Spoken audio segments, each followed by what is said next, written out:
सांगली जिल्ह्यात मोठे जनआंदोलन उभारू, शक्तीपीठ महामार्गाबाबत खासदार विशाल पाटील आक्रमक।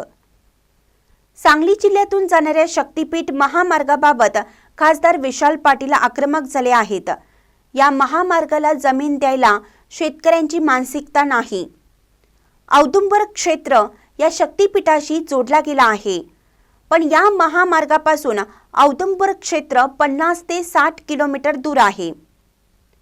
या शक्तीपीठ महामार्गातून कोल्हापूर जिल्ह्याला वगळला असताना सांगली जिल्ह्यातून नेण्यास अट्टहास का? कोल्हापूर जिल्ह्याला वगळला असताना हा महामार्ग रत्नागिरीला जोडणार कसा? सांगली, मिरज, तासगाव मतदारसंघातून जाणारा शक्तीपीठ रद्द न झाल्यास मोठे जनआंदोलन उभे करू, असा इशारा खासदार विशाल पाटील यांनी दिला आहे। रद्द करू, पण पुन्हा एकदा शक्तीपीठसाठी सर्वेक्षण सुरू होणार। कोल्हापूर जिल्हा वगळला आहे, मात्र सांगली हे बघा, राजकीय भाषण करायचं म्हटलं तर अत्यंत दुर्दैवी आहे आणि खोटं बोलायची सवय इलेक्शनच्या तोंडावर भाजप सरकारला आहे असं म्हणावं लागेल। मात्र आता राजकारण ह्यात आणण्यापेक्षा एक ह्या मतदारसंघाचा प्रतिनिधी म्हणून मी स्वतः स्टेक होल्डरशी म्हणजे शेतकऱ्यांशी बोललेलो आहे। शेतकऱ्यांना ह्या ठिकाणी आपल्या पिकाऊ जमिनी म्हणजे या ठिकाणी ह्या नदीकाठच्या जमिनी आहेत, चांगले पिकाऊ जमिनी आहेत। त्या ठिकाणी जो रस्ता आणायचा प्रयत्न चाललेला आहे त्या रस्त्याला जमीन द्यायची मानसिकता शेतकऱ्यांची नाही आहे। निश्चितच त्यांना जो मोबदला मिळणार आहे तो तर खूपच अत्यल्प आहे। ज्या ठिकाणी इरिगेशन झालेली आहे, कित्येक वर्ष त्या ठिकाणी ऊस पिकतो, अशा जमिनीला सुद्धा शासनाच्या माध्यमातून जिरायत म्हणून त्या ठिकाणी नोंद झालेली आहे। जिरायतची नोंद होते तर त्याची मूल्यांकन कमी होते आणि मूल्यांकन कमी झालं तर नुकसान भरपाईसुद्धा कमी मिळते। मी लोकांना तेही विनंती केली, विचारलं की ह्याची जर जिरायतमधनं तुमचं बागायतीत रूपांतर केलं तर थोडं तुम्हाला जवळजवळ दुप्पट नुकसान भरपाई या ठिकाणी मिळेल, तरी तुम्ही जमिनी द्यायला तयार आहेत? तर शेतकऱ्यांचा नाकार आहे। या शेतकऱ्यांना त्या ठिकाणी चांगली शेती पिकवलेली आहे, खूप कष्टातनं त्या ठिकाणी आपल्या बागा जगवलेल्या आहेत, ऊस पिकं जगवलेली आहेत, त्यांना ह्या जमिनी द्यायच्या नाही आहेत। कोल्हापूर जिल्ह्याच्या आणि सांगलीच्या पश्चिम भागाचा एकंदरीत जनतेचा आणि ह्या ठिकाणी पिकांचा खूप साम्य आहे। कोल्हापूर वगळता तर सांगलीही वगळता आली पाहिजे। सांगलीत फक्त मला वाटते औदुंबर हे एकच ठिकाण आहे जे ह्या शक्तीपीठाशी जोडलेलं आहे।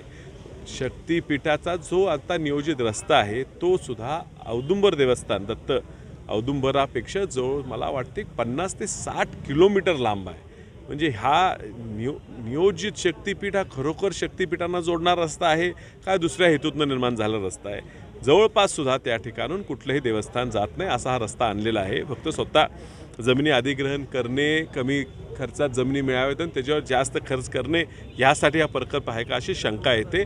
मी पुन्हा एकदा विनंती करून, कारण ही विनंती शेवटची असणार आहे, त्यानंतर आंदोलन उभं करावं लागणार, शेवटची विनंती सरकारला करतो की ज्या पद्धतीने तुम्ही कोल्हापूर वगळलेला आहे, आम्ही शक्तीपीठाला विरोध करत नाही, पण शक्तीपीठाला पर्यायी रस्ता हा आमचा जो रत्नागिरी नागपूर हायवे आहे तो उपलब्ध असताना त्या रस्त्यालाच शक्तीपीठाला पुढे जोडावं। सांगली जिल्ह्याच्या खानापूर तालुक्यातून लोक शेतकरी जमिनी द्यायला तयार आहेत, त्यामुळे जिथं ज्यांची तयारी आहे तिथं जमिनी घ्यावेत।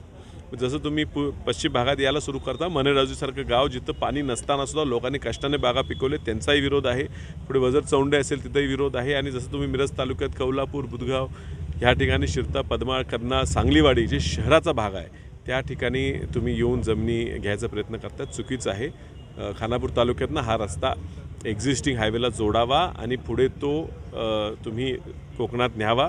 मला अजून कळलेलं नाही की जर कोल्हापूर जिल्हाच वगळणार असाल तर शक्तीपीठ सांगलीवाडीपर्यंत नेऊन तिथून पुढे नेणार कसा? तो कोकणात जाणार कसा? तो कोल्हापूर जिल्ह्याच्या वरनं नेणार आहेत का तिथंपर्यंत गाड्या नेऊन पुढे विमानाने नेणार आहेत हे मला कळलेलं नाही। त्यामुळे अर्धवट काहीतरी घोषणा दिल्या जातात। मी त्यांना विनंती करतो की सांगली जिल्ह्याची मिरज तालुका खास करून आणि तासगाव तालुक्यातला काही भाग हा या शक्तीपीठातनं वगळावा, अन्यथा मोठ्या प्रमाणात जनआंदोलन उभं करावं लागेल। गडकरी साहेबांशी भेटून बोलणार आहात? मी गडकरी साहेबांच्या हा विषय मांडलेला आहे आणि तुम्हालाही सांगतो, गडकरी साहेब जरी भाजपचे मंत्री असले तरी गडकरी साहेब खूप प्रॅक्टिकल व्यक्ती आहेत। मी त्यांच्याशी चर्चा करत असताना त्यांनी स्पष्ट सांगितलं की ह्या रस्त्याचा केंद्राशी काही संबंध नाही, हे राज्य शासनाने काढलेला रस्ता आहे, MSRDCचा रस्ता आहे आणि तो विषय हा राज्यानेच निर्णय घ्यावा लागणार.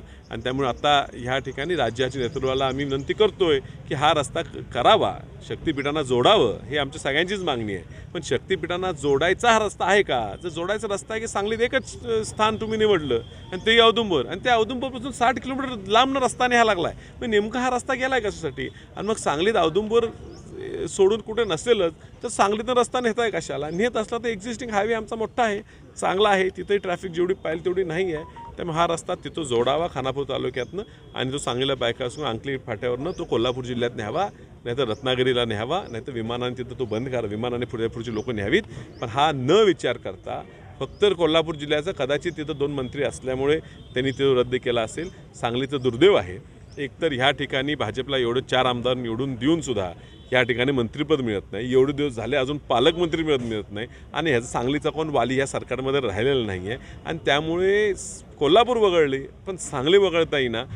स्वतः ह्या मतदारसंघातले भाजपचे आमदार सांगलीचे असतील, मिरजेचे असतील, त्यांच्या मतदारसंघातनं हा रस्ता येत असताना मतदारसंघातले 95% ह्या हायवेच्या विरोधात असताना त्यांनी काही आवाज उठवत नाहीत. हे दुर्दैव आहे. मी त्यांना विनंती करतो की राजकारण विरहित आपण एकत्रित जाऊया आणि हा कुठल्याही परिस्थितीत अधिग्रहणाचा विषय सांगली, मिरज आणि तासगाव या 3 मतदारसंघापुरता रद्द करावा.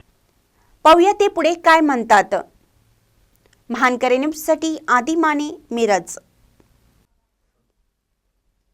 शेतकऱ्यांना चौपट भरपाई दिल्याशिवाय रत्नागिरी नागपूर महामार्ग होऊ देणार नाही, आमदार राजेंद्र पाटील यड्रावकर.